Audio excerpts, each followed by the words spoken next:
ولی پاکستان غوندې یو هیواد له افغانستانه یې ګټي. اصلي ستونزه څه ده یا رښتیا هم طالبانو افغان کرکټ لوبغاړو ته ویلي وو چې لوبه ورته پرېږدئ؟ دا او ډېرې نورې مهمې او تازه خبرې کولی شئ دغه ویډیو کې وګورئ، خو له هر څه مخکې سوله افغان یوټیوب چینل سبسکرایب کړئ. پاکستان وګټله او افغانستان وبایلله. کریم جنت ښه بالنګ ونه کړی شو، خو د پاکستان محمد آصف ښه بیټینګ وکړ او افغانستان لوبه وبایلله. دا دریم ځل دی چې افغانستان په دوو نړیوالو جامونو او یو د اسیا په جام کې له پاکستان سره مهمې لوبې د خراب بالنګ له کبله بایلي. مسلکي او خپل هیواد او ملي ګټو ته ژمن اشخاص او ژمنې ادارې له هرې وړې او لویې تېروتنې غټ درس اخلي، د مشکل حل پیدا کوي او آینده کې یې بیا نه تکراروي. مګر ولې افغانستان له یوه سوري په وار وار چیچل کیږي؟ مشکل له کوم ځای څخه پیل شو؟ کله چې د نړیوال جام لپاره د لوبډلې لپاره د لوبغاړو نوملړ سکواډ جوړېده، مشکل له هماغه ځای څخه جوړ شو. د راشد ټینګار دا و چې د 2-3 مسونو لوبغاړو پرته نور ځوانان وټاکل شي چې لوبډله نیمه پای لوبې ته ورسیږي. خو د بورډ نوي مشرتابه له مصلحت څخه کار واخیست چې راشد هم استعفا وکړه او موږ د دغه مصلحت لومړی او تریخ غړپ له پاکستان سره په لوبه کې وکړ. افغانستان چې کله هم لوبه بایللې، اصلي علت یې د لوبډلې په جوړېدلو کې ملګرتیا، مصلحت او جوړجاړی دی. په دې معنا چې لوبډله د استعداد په اساس نه جوړیږي، دا د مصلحتونو او جوړجاړي د عواقبو لړۍ ده چې روانه ده.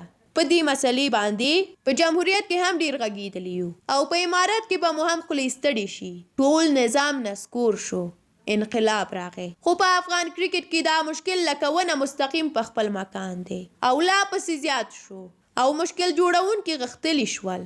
البته له سکاټلینډ او د سکاټلینډ د کچې له لوبډلو څخه د لوبو ګټل بری ده، خو ډېر غټ نه دی. افغانستان چې نړیوال کرکټ ته داخل شوی، دا ټیمونه ماتوي او ماتولی شي. د پاکستان سره لوبې کې اصلي ستونزه څه وه؟ د افغانستان د سر توپ وهونکي یو ځل بیا په بشپړ ډول ناکام ثابت شول. حضرت الله زازی د خرب او ترب لوبغاړی دی، خو موږ ګورو چې پرمختګ کوي، ځوان دی او آینده لري. که ودرېده ښه پیل کوي، که نه هېڅ. کرکټ کې باید د پیل لوبغاړي داسې توکلي نه وي، مطمئن او ثابت لوبغاړي وي. بدیل یې ډېر لرو. شهزاد محمدي په تېرو 2 تمریناتي لوبو کې او 2 رسمي لوبو کې یوازې د ویسټ انډیز خلاف لوبه کې 50 سیزه کړې، نورې کومه توره نه ده کړې. د هغه وزن د تیزو بالرانو د لوبولو لپاره برابر نه دی او نه هم هغه پخوانی شهزاد دی. اصغر افغان بیا په تېرو 3 لوبو کې ټولې 30 منډې نه دي کړي، مګر بیا هم مسلسل د لوبو چانس ورکول کیږي. کرکټ بورډ کې څوک داسې شته چې دا جرأت وکړي او د دغو ښاغلیو د مسلسل لوبېدو په اړه وضاحت ورکړي او پوښتنې وکړي؟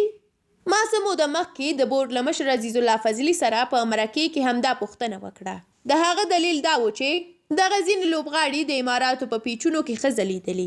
مجرب دی او ښایي چې د ځینو مسونو لوبغاړو وروستۍ لوبې وي او تقاعد شي. لږ تر لږه ماته دا دلیل یوازې دا نه چې قناعت بخښونکی نه و، بلکې حیرانونکی هم و. دوی ښه بیټینګ ونه کړ او افغانستان چې باید تر 150 منډې اړولی وای، ویې نه شو کړی. د پاکستان سره د لوبې د ماتې یو بل عمده علت د یو تیز بالر او یا هم ورو توپ اچوونکي کموالی و. البته محمد نبي هم په خپل شکل سره د مجیب راشد او خپل اورونه تنظیم نه کړی شول. وروستي 3 او یا 2 اورونه ډیټ اورونه یې باید ځان او راشد ته پریښی وای. کریم جنت زموږ جنوین بالر نه دی چې ډیټ اور دې پریوشي. نبي کولی شول چې 2 اورونه یې په کریم جنت کړی وای او 2 اورونه یې په ګلبدین کړی وای. البته د 8 او 14 اورونو په منځ کې باید د 2 اورونه ایستل شوی وای، خو نبي خپل اورونه وایستل. آیا د کریم جنت بدیل وو؟ هو، فضل حق او یا هم شرف الدین چې په دې به لږ وروسته وغږېږو. شهزاد او اصغر که عثمان او حشمت. د افغانستان په نوملړ کې عثمان غني او حشمت الله شهیدي هم شته. عثمان غني د پیل توپ وهونکی او حشمت میډل آرډر توپ وهونکی دی. که شهزاد او اصغر 10 کاله نور هم کرکټ وکړي، د افغانستان آینده نه دي. د هغوی عمر او فټنس نور د کرکټ نه دی، تشې تجربي لوبې ګټلی نه شي. مګر برعکس عثمان غني او حشمت شهیدي د افغانستان آینده دي. ځوانان دي او تر دې دواړو ډېر غوره دي. د پاکستان سره په لوبه کې په کوم ځای کې چې اصغر او یا هم د هغه ورور کریم جنت توپ وهنې ته راووتل، دا ځای بیخي د حشمت الله شهیدي و. د پاکستان سره په لوبه کې د حشمت شهیدینو لوبول لویه تېروتنه او لویه جفا وه. افغانستان تر فشار لاندې و او د پاکستان بالرانو له هرې خوا یرغلونه کول، مګر یو افغان توپ وهونکی هم داسې نه و چې ودرېږي، ویکټه وساتي او ورسره یوه منډه هم وکړي او منډې روانې وساتي. خو دغه کار بیا حشمت الله شهیدي کولی شول. هغه د همداسې لوبو لوبغاړی دی. شهزاد محمدي داسې لوبغاړی دی چې سترګې پټې کړي او بیټ تاو کړي، یا شاټ او یا آوټ. مګر عثمان غني داسې نه دی. هغه ځوان دی. که یو دوه لوبو کې ونه چلیږي، نورو لوبو کې چلیږي، پخیږي او تر ټولو مهمه دا چې آینده لري. ما سره او ښایي د کرکټ ډیری مینوالو سره دا پوښتنه وي چې ولې په 2 تمریناتي لوبو او 2 رسمي لوبو کې عثمان غني او حشمت الله شهیدي ته چانس ورنه کړل شو. زه ډاډه یم چې که دوی ته په 2 لوبو کې چانس ورکړل شوی وای، دوی به ثابته کړی وای چې په لوبډلې کې لوبېدل او ځایېدل یې بیخي حق دی. د دوی دواړو نومونه په سکواډ کې شته، خو هماغسې سکواډ کې بند کړي دي. په عثمان غني باندې فیلډینګ کوي او حشمت الله باندې اوبه چلوي. که چانس نه ورکوي بیا نو ولې په سکواډ کې اخیستي دي؟ افغانستان له پاکستان سره ښه فیلډینګ ونه کړ. په اول واورونو کې رحمان الله ګربزونه شو کړی چې بابر اعظم په منډو کې وسوځوي، یعنې رن آوټ یې کړي. هغه هڅه وکړه خو نښه یې سمه نه وه. بس ستا یوه تېروتنه د مقابلې لوبډلې د بری چانس زیاتوي. نوین الحق هم د بابر یو کیټ وغورځوه. مهمه دا چې پاکستان توپ وهونکي په ډېرې اسانۍ سره یوه منډه کولی شوای او دا کار د هغوی د منډو لړۍ روانه وساتله. داسې ځایونو کې به یې منډې واخیستې چې که له بلې لوبډلې سره یې لوبه وای، شاید 2-3 لوبغاړي آوټ شوی وای. مجرب لوبغاړي هم دې ته وایي. تیز او ورو توپ اچوونکي. څو میاشتې مخکې چې کله له پاکستان سره د افغانستان د یوې ورځنیو لوبو لپاره د لوبغاړو نوم لړ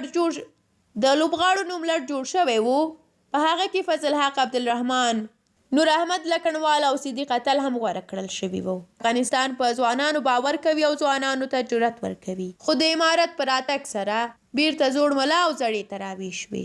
که د افغانستان کرکټ بورډ د لوبډلې لپاره د لوبغاړو د غوراوي او قوي سیستم جوړ نه کړي، د ملګرتیا او خودخواهۍ په ځای استعداد ته ځای او چانس ورنه کړي، د افغانستان کرکټ پرمختګ نشي کولی. د کرکټ بورډ په مشرتابه کې باید وطن او کرکټ ترجمان متحد په مدیریت او کرکټ پوه او قاطع کسان وګمارل شي. داسې کسان چې له لوبغاړو سره د حساب او کتاب جرأت او وړتیا ولري.